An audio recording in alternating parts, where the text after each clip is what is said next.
Hello friends, post market రిపోర్ట్లోకి మన మిత్రులందరికీ స్వాగతం. ఈరోజు ఏప్రిల్ 3వ తారీఖు గురువారం.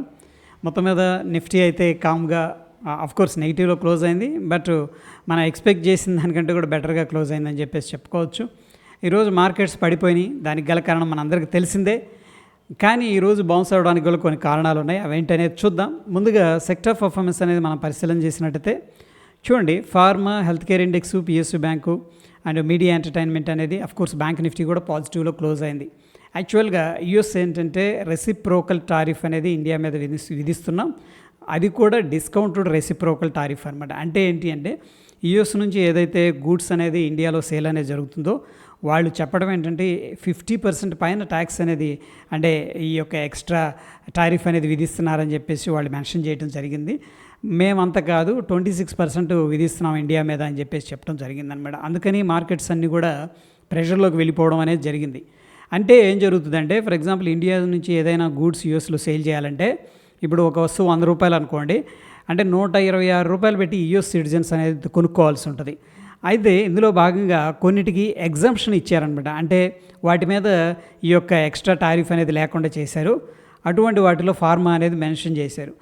ఎస్పెషల్ ఏంటంటే ఇండియా నుంచి యూఎస్కి ఎక్స్పోర్ట్ జరుగుతున్న వాటిల్లో మేజర్గా ఉండేది ఫార్మా అండ్ ఐటీ సర్వీసెస్ అనమాట.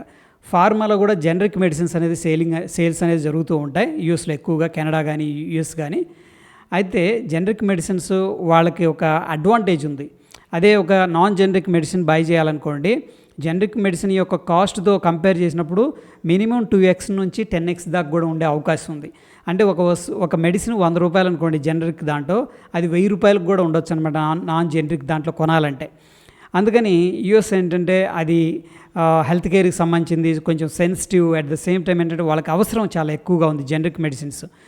అందుకని ఫార్మా అనే దాన్ని ప్రస్తుతానికి ఎక్సెప్షన్ ఇస్తున్నామని చెప్పేసి మెన్షన్ చేయడం జరిగింది. అందుకని ఫార్మా ఈరోజు మొత్తం కూడా సిగ్నిఫికెంట్గా గ్రీన్లో ఉన్నాయి. సో అందుకని ఫార్మా కానీ, హెల్త్ కేర్ కానీ, పిఎస్యు బ్యాంకు, కోర్స్ బ్యాంక్స్ మీద పెద్దగా ఇంపాక్ట్ ఉండదు, ఎందుకంటే బ్యాంకింగ్ సేవలు మొత్తం కూడా ఇండియా ఆరిజిన్లో ఉన్నాయి కాబట్టి. అండ్ కోర్స్ అంటే మీడియా ఎంటర్టైన్మెంట్ కానీ, బ్యాంక్ నిఫ్టీ కానీ పాజిటివ్గా రియాక్ట్ అయినాయి. అయితే automobiles, IT and course metals ఏంటంటే టాప్ లూజర్స్లోకి వెళ్ళిపోయాయి. ఎందుకంటే ఎక్కువగా మనం ఇండియా నుంచి ఎక్స్పోర్ట్ చేసేది ఐటీ సేవలు. అప్పుడు దాని మీద కూడా 26% రెసిప్రోకల్ టారిఫ్ అనేది ఉంది కాబట్టి దానివల్ల కొంత నెగిటివ్గా ఉంటుంది. దాని తర్వాత ఏంటంటే ఆటోమొబైల్స్, ముఖ్యంగా టాటా మోటార్స్ అనే దాని మీద నెగిటివ్ ఇంపాక్ట్ ఎక్కువగా ఉంది. ఎందుకంటే వాళ్ళు అక్కడ జాగ్వార్ సేల్స్ అనేది జరుగుతూ ఉంటాయి.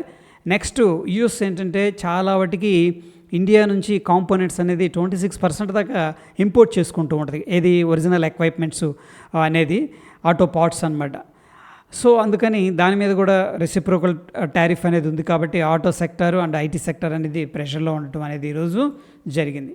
అయితే మార్కెట్ ఎందుకు సిగ్నిఫికెంట్గా రికవరీ అయింది అంటే, ఫస్ట్ వచ్చేసరికి మనం చెప్పుకున్న విధంగా ఫార్మా స్టాక్స్ ఈ యొక్క ఎక్సెప్షన్ అనేది ఇవ్వడం జరిగింది. అంటే ఫార్మా స్టాక్స్కి ఈ యొక్క టారిఫ్ అనేది లేదనమాట, ఎక్స్ట్రా టారిఫ్.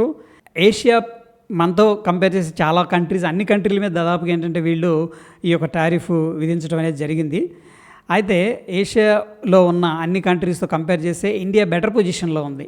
కొన్ని కంట్రీస్కి అయితే ముఖ్యంగా చైనాకి 50% దాకా ఈ యొక్క టారిఫ్ అనేది ఇంక్రీజ్ చేయడం అనేది జరిగింది. దాని తర్వాత ఆయిల్ ప్రైసెస్ కూడా దగ్గర 3% దాకా డ్రాప్ అయినాయి. ముఖ్యంగా చైనా అండ్ ఇండియా లాంటి కంట్రీస్ ఏంటంటే ఆయిల్ అనేది ఇంపోర్ట్ చేసుకుంటూ ఉంటాం అనమాట. ఆయిల్ ఎంత తగ్గుతూ ఉందంటే అంత బెటర్ అని చెప్పేసి చెప్పుకోవచ్చు. దాని తర్వాత ఈ మధ్యకాలంలో రూపీ అనేది కూడా స్ట్రాంగ్గా రికవరీ అవుతూ వస్తుంది. డాలర్ కూడా యుఎస్ డాలరు తగ్గుతూ వస్తుంది అన్నమాట, దాని యొక్క పవర్ అనేది, స్ట్రెంగ్త్ అనేది.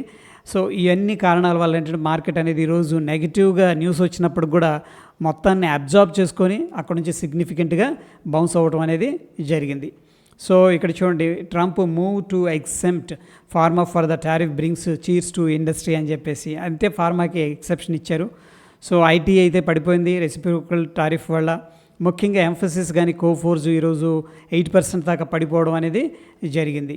ఈ రెసిప్రోకల్ టారిఫ్ ఏదైతే ఉందో దీనివల్ల కొన్ని కంపెనీలు ఇబ్బంది పడే అవకాశం ఉంటుంది. వాళ్ళ యొక్క ప్రాఫిట్స్ తగ్గొచ్చు, వాళ్ళ యొక్క సేల్స్ తగ్గొచ్చు. అట్ ద సేమ్ టైం కొన్ని కంపెనీలకి ఏంటంటే బెనిఫిట్ కూడా అయ్యే అవకాశం ఉంది. ముఖ్యంగా ఎలక్ట్రానిక్ మ్యానుఫ్యాక్చరింగ్ సర్వీసెస్ కంపెనీస్ ఉన్నాయన్నమాట ఇండియాలో. అటువంటి కంపెనీస్కి అయితే బెనిఫిట్ అయితే జరిగే అవకాశం ఉంది. అటువంటి కంపెనీలు మనం ఏంటి అనేది పరిశీలన చేసినట్టయితే Dixon Technologies, Kaynes Technologies, Amber Enterprises అనేది కనిపిస్తూ ఉంది. ఎందుకంటే చైనా నుంచి ఇంపోర్ట్ చేసుకున్న దాని మీద ఎక్కువ వాళ్ళు ఏంటంటే టారిఫ్ అనేది విధించారు. సో చైనాతో కంపేర్ చేస్తే ఇండియా మీద చాలా తక్కువ టారిఫ్ అనేది ఉంది కాబట్టి ఇప్పుడు ప్రాబబ్లీ ఏదైనా manufacturing and I mean to say ఏంటంటే ఇండియా నుంచి ఎక్స్పోర్ట్స్ ఎక్కువగా వాళ్ళకి జరిగే అవకాశం ఉంది.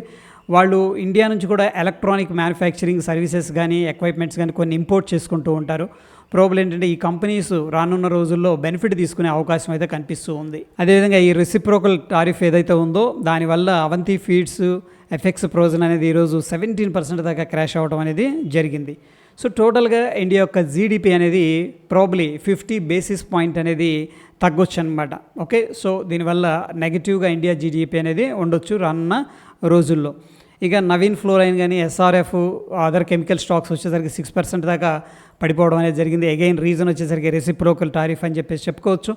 డిఫెన్స్కి సంబంధించిన భారత్ ఎలక్ట్రానిక్స్ షేర్స్ వచ్చేసరికి ఈరోజు గ్రీన్లో ఉన్నాయి. అరౌండ్ 2-3% అనేది గెయిన్ అయింది.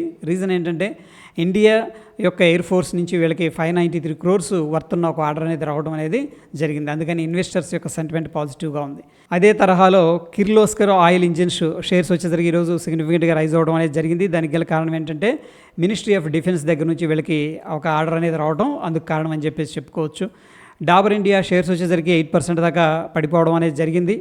సో ప్రాబబ్లీ వీళ్ళ యొక్క మార్జిన్స్ 175 బేసిస్ పాయింట్స్ అనేది తగ్గే అవకాశం ఉంది. అందుకని స్టాక్స్ అనేది కొద్దిగా ప్రెషర్లో ఉంది. మనం చెప్పుకున్నాం కదా, రెసిప్రోకల్ టారిఫ్ వల్ల టాటా మోటార్స్ అనేది ఎక్కువగా ఇబ్బంది పడే అవకాశం ఉంది. వాళ్ళ యొక్క ప్రాఫిట్స్ తగ్గిపోవడానికి ఛాన్సెస్ ఉన్నాయి. అట్ ద సేమ్ టైం ఈ యొక్క ఆటో కాంపోనెంట్స్ ఎక్స్పోర్ట్ చేసే కంపెనీస్ ఏవైతే ఉన్నాయో వాళ్ళకు కూడా కొంత సేల్స్ తగ్గొచ్చు, మార్జిన్ ప్రెషర్ కూడా ఉండడానికి పాసిబిలిటీస్ అయితే ఉన్నాయి. IDBC first bank, Poonawalla Fincorp shares అనేది 6% దాకా పెరగడం అనేది జరిగింది. ఎందుకంటే వీళ్ళు బిజినెస్ అప్డేట్ అనేది ఇచ్చారు అండ్ పాజిటివ్ అవుట్లుక్ అనేది కనిపిస్తుంది అనమాట. ఇక్కడ నుంచి కూడా ఫర్దర్గా వాళ్ళ బిజినెస్ అనేది ఎక్స్పాన్షన్ జరగడానికి స్కోప్ ఉంది. కాబట్టి IDBC first bank, Poonawalla Fincorp shares అనేది ఈరోజు సిగ్నిఫికెంట్గా రైజ్ అయినాయి. ఐపీఓస్ విషయానికి వచ్చేసరికి ఎస్ఎంఈ కేటగిరీకి సంబంధించిన స్పినారు కమర్షియల్ లిమిటెడ్ అనేది ఈరోజు అయితే బెడ్డింగ్ క్లోజ్ అయిపోయింది. ఓవర్ సబ్స్క్రిప్షన్ అనేది కనిపిస్తూ ఉంది. అదే తరహాలో ఇన్ఫో నేటివ్ సొల్యూషన్స్ లిమిటెడ్ అనేది ఈ రోజున బెడ్డింగ్ అయితే క్లోజ్ అయిపోయింది. ఓవర్ సబ్స్క్రిప్షన్ అయితే కనిపిస్తూ ఉంది. ఇక ఈరోజు నిఫ్టీ గ్యాప్ డౌన్ అయింది. గ్యాప్ డౌన్ అయిన తర్వాత సిగ్నిఫికెంట్గా దగ్గర 150 పాయింట్లు పైన రికవరీ అనేది చూపించింది అనమాట. 200 పాయింట్ల దాకా వెళ్ళింది. ఎందుకంటే 23,300కి వెళ్ళి అక్కడ రిజెక్షన్ జరిగింది. ఎందుకంటే రౌండ్ నెంబర్ ఉంది. బట్ ఎనీహౌ ఎక్స్పైరీ ఉంది కాబట్టి వాళ్ళు ఏం చేశారంటే 250 దగ్గర కరెక్ట్గా ఎక్స్పైరీ చేశారు. అటు కాలు అటు పుట్టు రెండు కూడా 250కి సంబంధించింది. 23,250 కాలు పుట్టు రెండు కూడా 0 అయిపోయినాయి. Okay, anyhow put call ratio ఏం చెప్తుంది అనేది మనం పరిశీలన చేసినట్టయితే 1.08 చూపిస్తుంది. 1 కంటే ఎక్కువగా ఉంది కాబట్టి మార్కెట్ బుల్లిష్గా ఉందని చెప్పేసి చెప్పుకోవచ్చు. గ్రాఫికల్గా కూడా మనం చూస్తే 23,000 దగ్గర ఆ సిగ్నిఫికెంట్ పుట్స్ రైటింగ్ అనేది కనిపిస్తుంది. చూడండి, ఇక్కడ గ్రీన్ కలర్లో ఉంది మాత్రం ఇది పుట్ అనమాట. ఇక సో నిఫ్టీ అయితే బుల్లిష్గా కనిపిస్తుంది. బ్యాంక్ నిఫ్టీ అనేది చూద్దాం. సో 24th మనకి ఎక్స్పైరీ ఉంది. పుట్ కాల్ రేషియో 1.06 అనేది కనిపిస్తుంది. స్టిల్ ఏంటంటే బ్యాంక్ నిఫ్టీ కూడా బుల్లిష్గా కనిపిస్తుంది. ఇక సెన్సెక్స్ ఎలా ఉందనేది చూద్దాం. 8th ఎక్స్పైరీ ఉంది. పుట్ కాల్ రేషియో అనేది 0.99 అనేది చూపిస్తుంది అనమాట. బట్ ఎట్ ద మనీ దగ్గర ఎక్కువగా పుట్సే సెల్ చేశారు. ఓవరాల్గా మనకి పుట్ కాల్ రేషియో అంటే 0.99 అంటే 1కి ఆల్మోస్ట్ ఈక్వల్గా ఉంది. ఇటు కాలు ఇటు పుట్టు ఇద్దరు కూడా ఈక్వల్గా సేల్ చేస్తున్నారని చెప్పేసి మనం అర్థం చేసుకోవచ్చు. బట్ గ్రాఫికల్గా మనం చూసుకున్నట్టయితే మనకి ఇమీడియట్గా కొద్దిగా పుట్స్ ఎక్కువగా సెల్ చేస్తున్నారు. మార్కెట్ని మనం కొంచెం బుల్లిష్ వ్యూలో అయితే కన్సిడర్ చేసుకోవచ్చు. ఇండియా విక్స్ అనేది మనం పరిశీలన చేసినట్టయితే డైలీ టైం ఫ్రేమ్లో సో కూల్ ఆఫ్ అవుతూ వస్తూ ఉంది. ప్రీవియస్గా 15 పైన ట్రేడ్ అయింది. బట్ ఈరోజు కూడా 0.89% డ్రాప్ అయింది. ఇండియన్ మార్కెట్స్ స్టేబుల్గా ఉన్నాయని చెప్పేసి చెప్పుకోవచ్చు. ఇక Dow Jones Industrial Average futures అయితే ఈరోజు సిగ్నిఫికెంట్గా డ్రాప్ అవుతూ వెళ్తూ ఉన్నాయి. 665 పాయింట్లు మనం చూస్తున్న సమయానికి అయితే నెగిటివ్గా ఉంది. డాలర్ ఇండెక్స్ అనేది చాలా వీక్ అయిపోయింది. ఇండియా రూపీ అనేది స్ట్రెంత్ అవుతూ ఉంది. ఎనీహౌ ఒక ఇంపార్టెంట్ సపోర్ట్ ఉంది, ఆ జోన్లోకి రావడానికి ప్రయత్నిస్తూ ఉంది. ఇక నిఫ్టీ అనేది మనం ప్రీవియస్గా లెవెల్స్ అనేది చాలా జాగ్రత్తగా డిస్కస్ చేసుకుంటూ వస్తూ ఉన్నాం. సో అదే లెవెల్స్ అనేది మనం గమనించినట్టయితే ప్రీవియస్గా స్ట్రక్చరల్గా ఇక్కడ రెసిస్టెన్స్ ఉంది, అది మనం మెన్షన్ చేసుకున్నాం. సో ప్రాబ్లీ 23,800 అనేది రౌండ్ నెంబర్ ఉంది, అక్కడ రిజెక్ట్ చేయొచ్చు అని చెప్పేసి ఆ లెవెల్కి వెళ్ళిన తర్వాత కొద్దిగా వెళ్ళింది పైకి. బట్ ఇమీడియట్గా రిజెక్షన్ అనేది జరిగింది. ప్రాఫిట్ బుకింగ్ అయితే జరిగింది. దాని తర్వాత ఈ యొక్క లో నుంచి కన్నా మనం ఫిబొనాకీ అనేది డ్రా చేసుకున్నట్టయితే ఎగ్జాక్ట్గా 38.2 లెవెల్ ఏదైతే ఉందో ఫిబొనాకీ లెవెల్, ఆ లెవెల్ దగ్గర ఇప్పుడు ప్రీవియస్గా ఒకసారి సపోర్ట్ తీసుకుంది. మళ్ళీ ఈరోజు ఇంత పెద్ద న్యూస్ వచ్చినప్పుడు కూడా ఆ లెవెల్కి రాగానే వెంటనే బయర్స్ అనేవాళ్ళు యాక్టివేట్ అయ్యారు. దీన్ని బట్టి సింపుల్గా మనకి ఏమర్థమవుతుందంటే 23,138 అనేది వెరీ ఇంపార్టెంట్ సపోర్ట్ అని చెప్పేసి చెప్పుకోవచ్చు. Round number 23,150.